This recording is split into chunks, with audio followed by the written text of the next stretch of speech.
Welcome back to the Ed Morrissey Show podcast.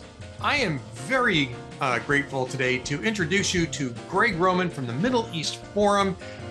Gregg Roman is the executive director of the Middle East Forum. That's meforum.org, and is writing a ton of stuff, obviously, in the last few days, last few weeks.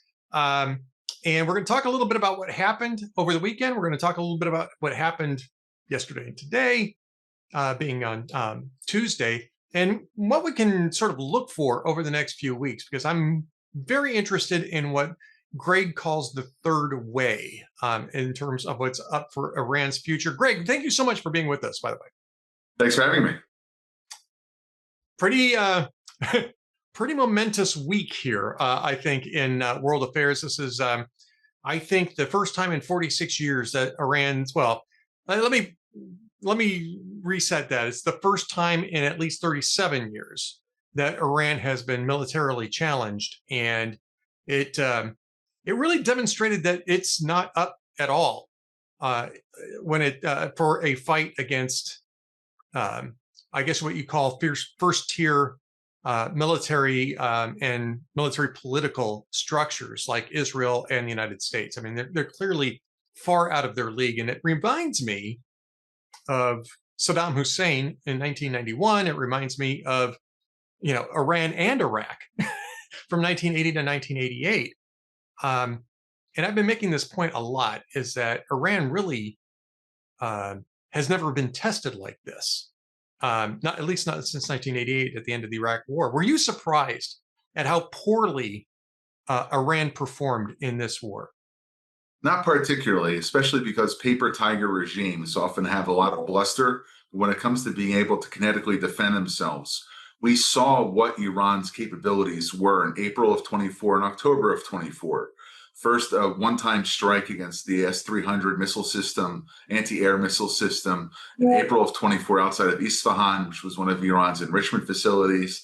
And then their inability to defend Israel's airstrikes in October of 24 after that killing, which took place in Lebanon, and then their response to it. So what Israel did 7 months prior to this operation was effectively pave an aerial superhighway to be able to have a knocking on Iran's door to eliminate their aerial superiority and ability to defend their airspace. And then after the second day of the war, it was free reign on Iranian nuclear targets and on their ballistic missile facilities. So there was sort of a hint of what Israel's capabilities were. And then coming into the beginning of the war, you saw what Israel was actually able to do. Now, that being paired with some of Israel's on-the-ground capability, that was a surprise to me of just how entrenched the Mossad and Israel Special Forces were in every city where the Iran regime thought that they had control.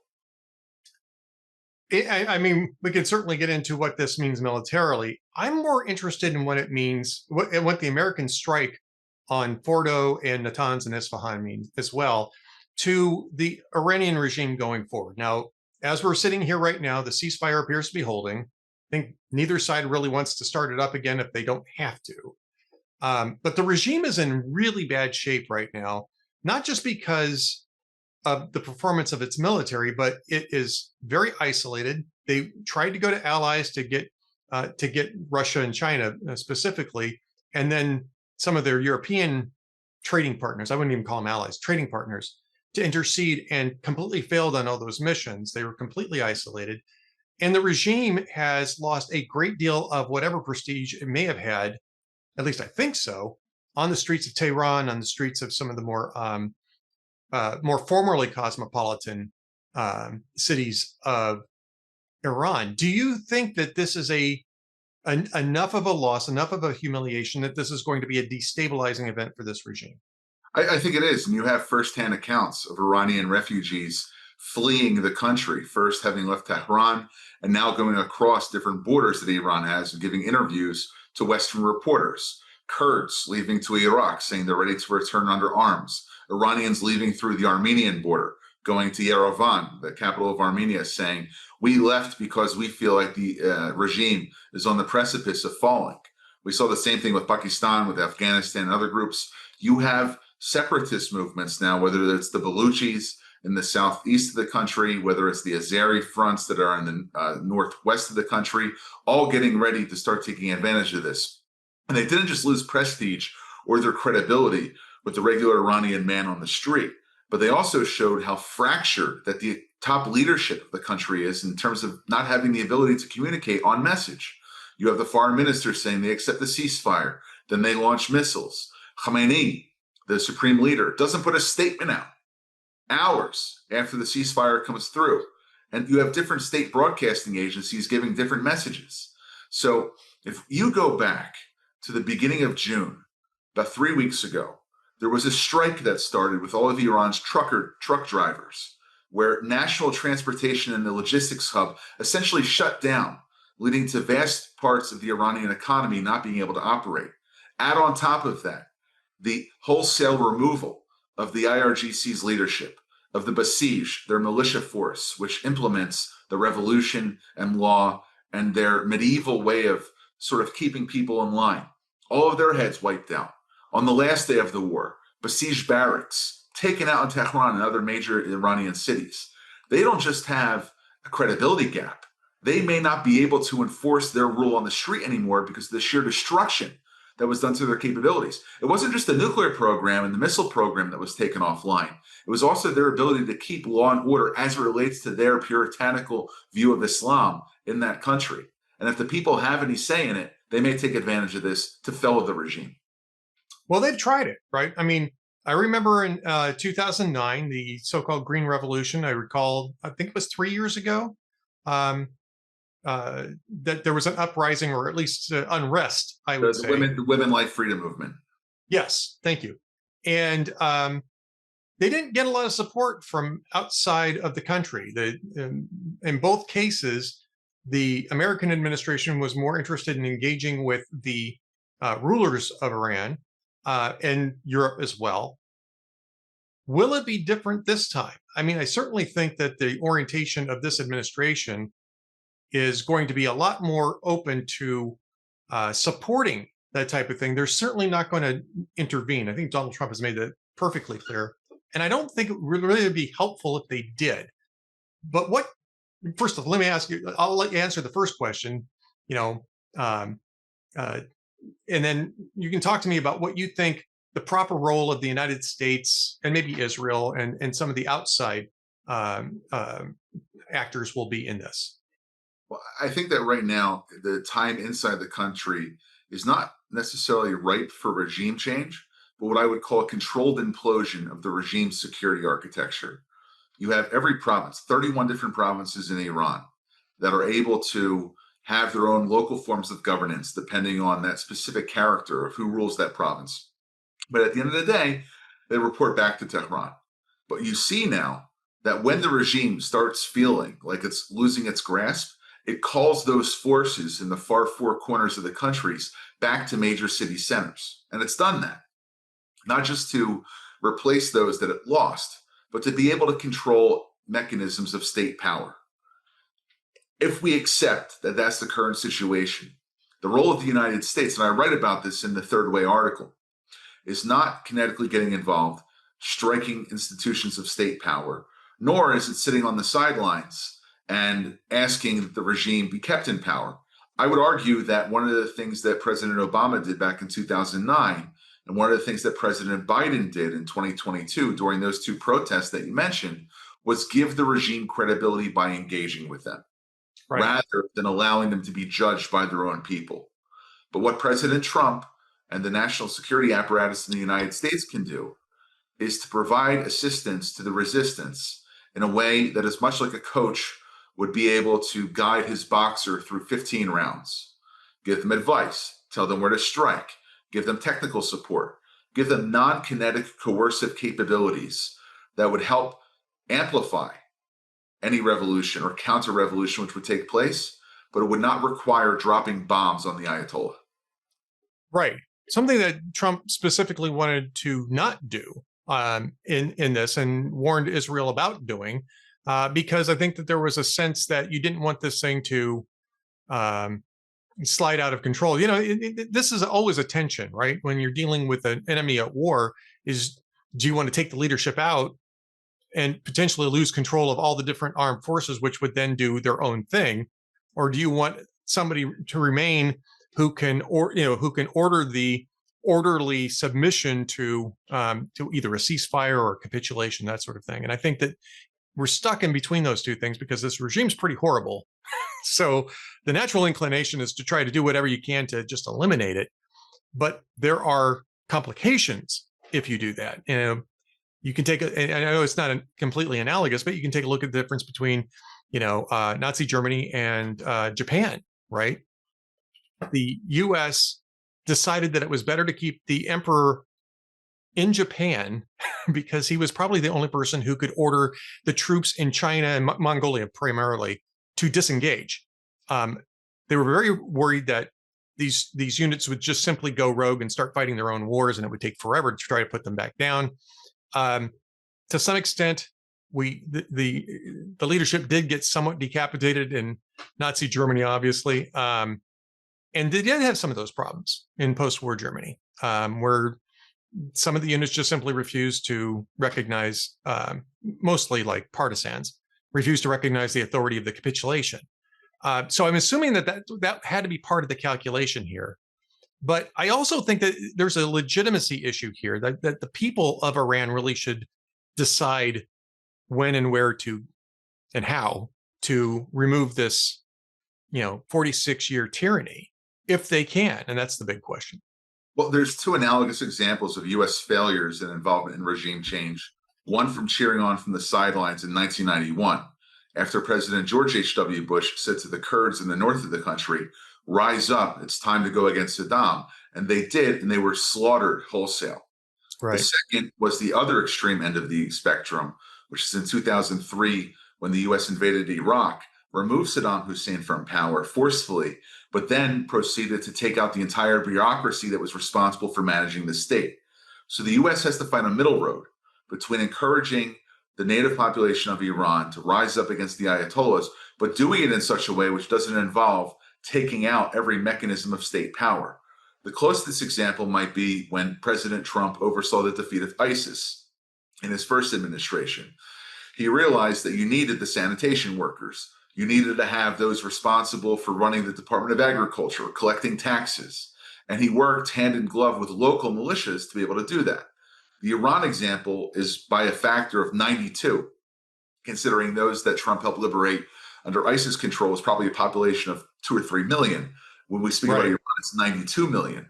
But in doing so, you have to be able to figure out a way to do that, to promise Iranian prosperity after a regime transition, but to do so in a way that U.S. soldiers aren't put in harm's way. So yeah, I'd say Libya is another example of a way of doing it. Because we decapitated a regime and just let it collapse, assuming that there was some sort of unified populace that would just simply take over those functions. And instead we created a failed state. And I think that was also on everybody's mind. That was 2011. And and we're still paying the price for that.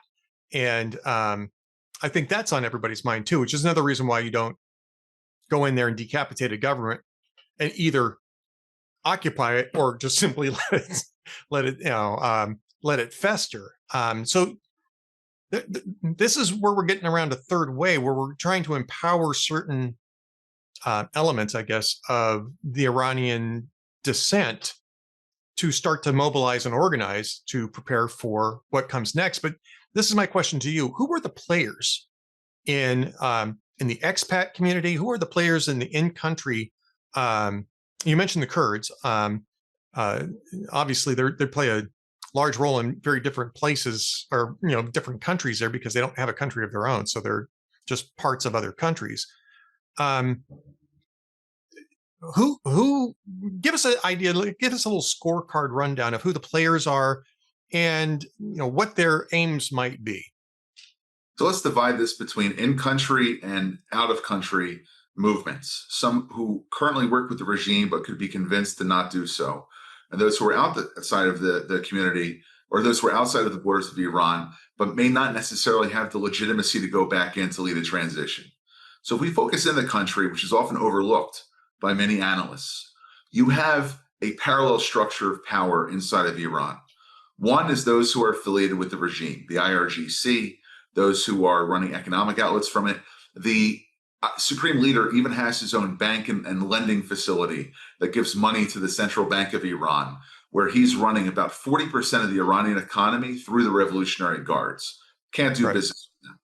But the other 60% of the economy, the Grand Bazaar that's in Tehran, the workers' committees, since they're not allowed to organize unions, who are bus drivers, who are, like we spoke about beforehand, truck drivers, people who are running trade associations, those responsible for industries not connected to the military and nuclear programs, are all willing to do both because they'll still have to operate the day after the regime falls anyway. So, in terms of the economic and trade apparatus, they have to be promised prosperity, or at least the hope to be able to be involved in whatever economy comes after the fall of the regime. Beyond that, inside the country, you also have a division between people who are Iranian nationalists and those who are separatists. So you have the Baluchi groups, the Avazi groups, the Khuzestani groups, the Kurds, the Azeris, the Lurs. And these are all different minorities in Iran. Many people don't realize this, but Iran has almost 45% of its population not being Persian, people who come from other distinct ethnic groups. I didn't And realize it was that high. I didn't realize it was that high. I thought it was a little bit more ethnically homogenous than that. That's interesting. no, I mean, even if you look at it in terms of the supreme leader's background, he's an Azeri. But that not being totally relevant to the opposition in the Right. country, you have that. And then you have other movements that go beyond the economy, that go beyond ethnic groups, and you have groups of people, those who are impoverished, those who are considered the upper middle class, the students. I mean, half of the population is under the age of 30. So you really have a very young generation that doesn't remember the Iran and Iraq War, doesn't remember the first years of the revolution. We're not involved in the oppressive actions, in some case, that we're accused of by the Shah and the Savak. So let's call it generation or Generation Z, whatever we Sure. so they all have to be seen in terms of being able to have their option and their take in this. But then we get to the groups that are outside the country, many of whom claim to speak for those very same groups inside the country. Consistently in opinion polls, at least of those which could be done in such a way where you have to look at them maybe with a large margin of error because you're not getting the opinion of all those who are inside the country. But within that margin of error, the Shah, the Crown Prince, Reza Pahlavi, is considered a figure who may be able to unite members of the opposition. But outside of that, you also have unaffiliated oppositionists, Masih Alinejad, Vahid Baheshti, those who are with a much more a group which is looked upon negatively by many Iranians, except those who are part of it, and that's the MEK, the National Council for Resistance in Iran, the groups that fought with Saddam against the Iranian army back in the Iran-Iraq War. And then beyond that, you have members of the Iranian diaspora who just are looking for change, and even some who support the regime. But I think that the way that this gets done, if we look at the scorecard, is that there has to be a meeting of the minds, an Iranian National Congress, if you will, of people who are both representing groups that we mentioned inside the country and also many of those who are representing those outside of the country in the diaspora. They have to get together and they have to go for what I call their April 1st, 1979 moment, which is when there was a referendum put before the Iranian people. And if you listen to the Ayatollah, he'll tell you 99% of the people in Iran decided on an Islamic Republic.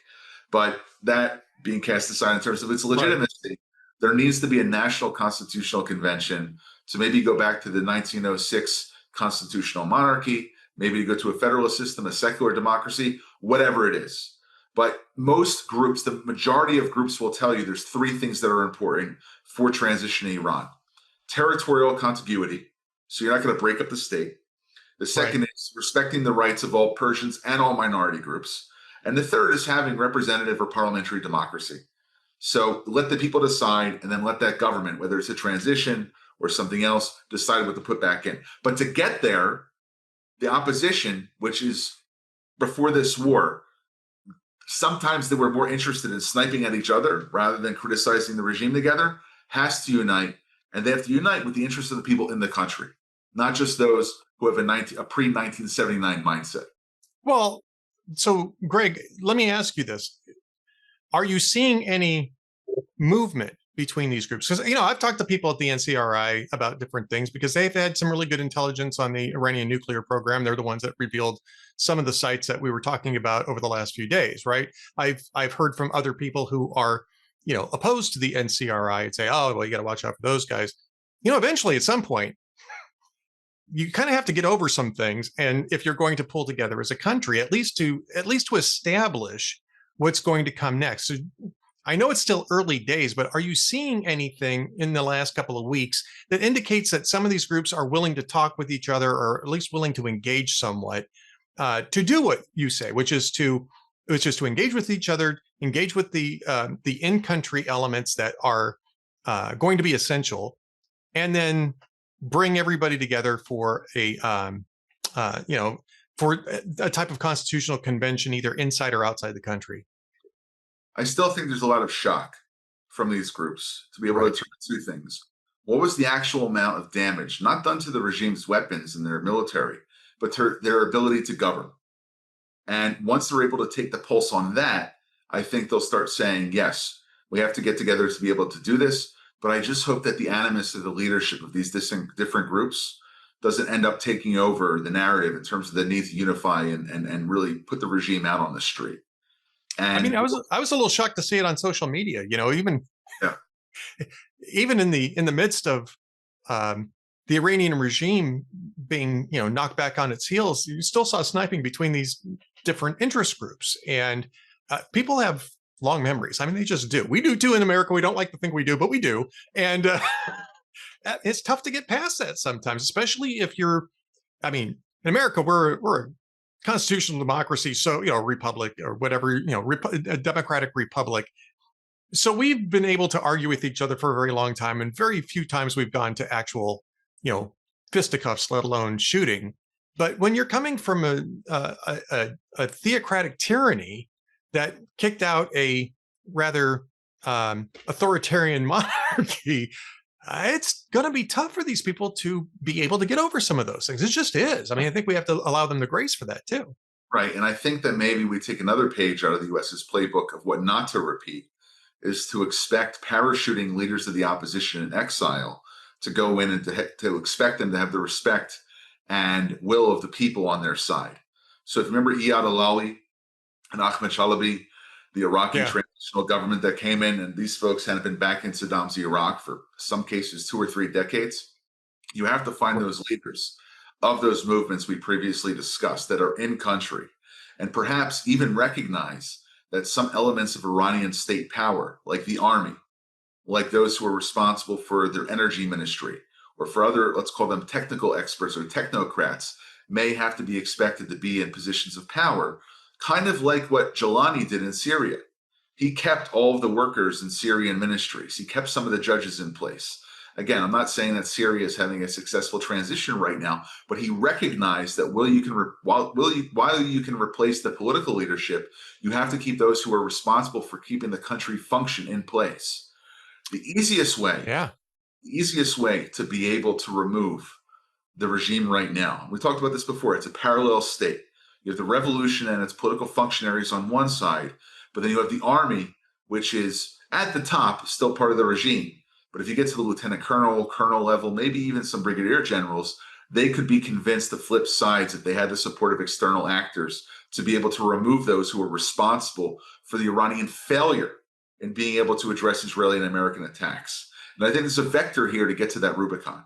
So again, everything has to be on the table. You have to respect those outside the country who have been fighting against the regime since '79. But you also have to understand that to be able to have the country move forward successfully without a failed state scenario, you might have to work with people who are currently in power right now. Right. And this was, and again, just to draw analogies, this was one of the issues in Germany, and the division of Germany and the sudden, souring of the relationship between between the Soviet Union and the other allies, sort of turned this into a crisis where you just kind of had to put up with some of the lower level Nazi apparatchiks and just hope that they were going to see the error of their ways eventually. And, there's this whole transition where you're going from everybody's got to go to the gallows to, yeah, well, maybe we need to calm down in these trials a little bit because they're provoking the people that we need to have on our side in order for this transition to succeed. And I think a lot of people don't remember that phase of that. These are very fraught. And the same thing is true, by the way, in Imperial Japan. It had the same, you had that same sort of transition. It was a little easier, I think, probably in Japan, because you did have the emperor who was able to tell people, we are going to have to endure the unendurable and just roll with it, basically. And that helped. So yes, it's going to be very difficult. And it is still early days. Let me ask you this. I mean, we've got a couple of minutes left. Are you optimistic at this point? Because I know I feel optimistic, and I want to make sure that this is not, what was the word that was used in terms of the stock market? I want to make sure this isn't irrational exuberance, right? But I'm feeling optimistic about this situation for the first time since I was, 16 years old when Iran sacked our embassy and really became hostile to the U.S. So there's a blueprint out there to be able to take what the Islamic Revolution did in 79 and replicate it to go back to a secular Iran.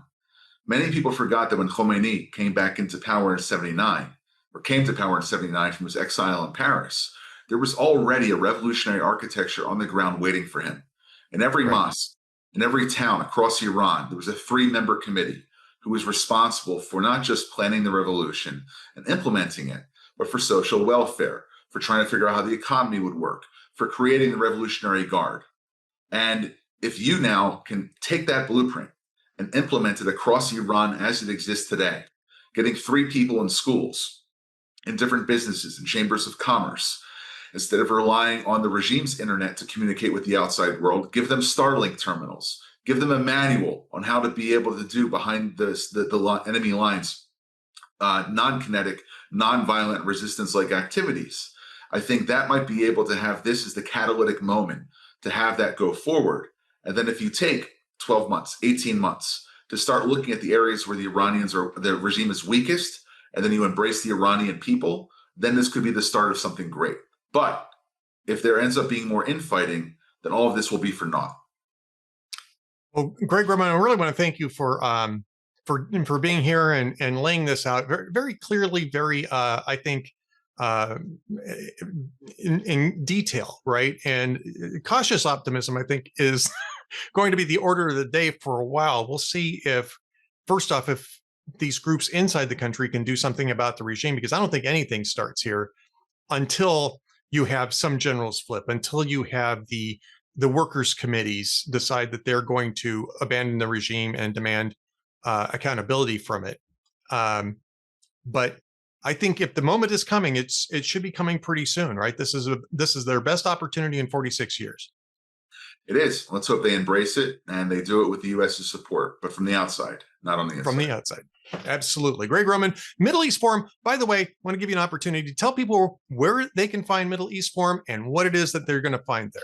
Sure. So if you go to meforum.org, you'll find the latest analysis, news, and also other types of media beyond the written word, whether it's spoken or on video, for everything happening in the Middle East, not just in Iran.